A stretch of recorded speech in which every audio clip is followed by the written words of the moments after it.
Telugu Desam beat చూసుకునే ఒక సామాన్య రిపోర్టర్గా ఉన్నటువంటి రాధాకృష్ణ గారు ఏకంగా ఇవాళ 100 కోట్ల అధిపతి కావడం, 2 సంస్థలకు అధినేత కావడం, ఇవాళ 2 తెలుగు రాష్ట్రాలు చక్రం తిప్పుతూ ఉన్నారు కాబట్టి ఆయన తన తనని ఆ స్థాయికి తీసుకెళ్లిన నాయకుడైనటువంటి చంద్రబాబు గారి పట్ల అపర విధేయత ప్రదర్శిస్తారు.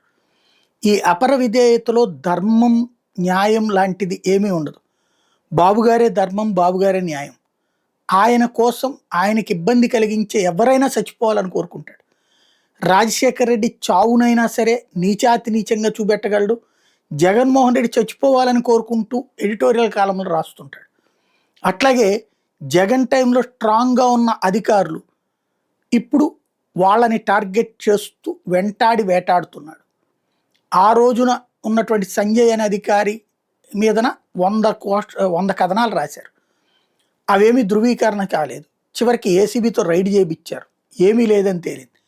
లేదు అతను చాలా చెడ్డోడే, కానీ అతనికి సంబంధించి వీళ్ళు ముందే ఇంటిమేషన్ ఇచ్చేశారని మాకు తెలిసిపోయింది అని రాసుకొస్తారు.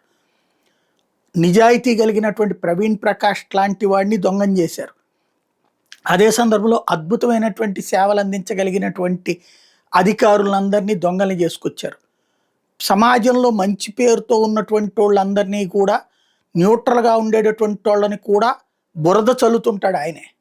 ఓవరాల్గా నిస్సిగ్గుగా, నిర్మోహమాటంగా, నీచాతి నీచంగా ఒక పార్టీని సమర్థిస్తూ అది ఏంటి అని ప్రశ్నించే వాళ్ళందరినీ అవతల పార్టీకి అంటగడుతూ, అవసరమైతే వాళ్ళ మీద అవినీతి ఆరోపణలు చేస్తూ, ఇప్పుడున్న ప్రభుత్వం అడ్డకోలుగా అధికారిని వాడుకుంటే సమర్థిస్తూ వాళ్ళని గొప్పవాళ్ళుగా చూపెడుతూ, అంతకుముందు ఉన్నటువంటి ప్రభుత్వం టైంలో అట్లా అధికారులతో పనిచేపిస్తే అదంతా అధికారుల చేతకాంతనం, దుర్మార్గులు అని చెప్పి ప్రొజెక్ట్ చేసుకొస్తూ, అధర్మాన్ని ధర్మంగా ప్రొజెక్ట్ చేసుకొస్తున్నటువంటి వేళ వీలైతే ఆయనకు ఒక మిషన్ గన్ ఇచ్చి ఆయన చేతిలో వీళ్ళందరినీ లైన్లో నుంచోబెట్టి కాల్చిపారేయమని చెప్తే దరిద్రం వదిలిపోతుంది.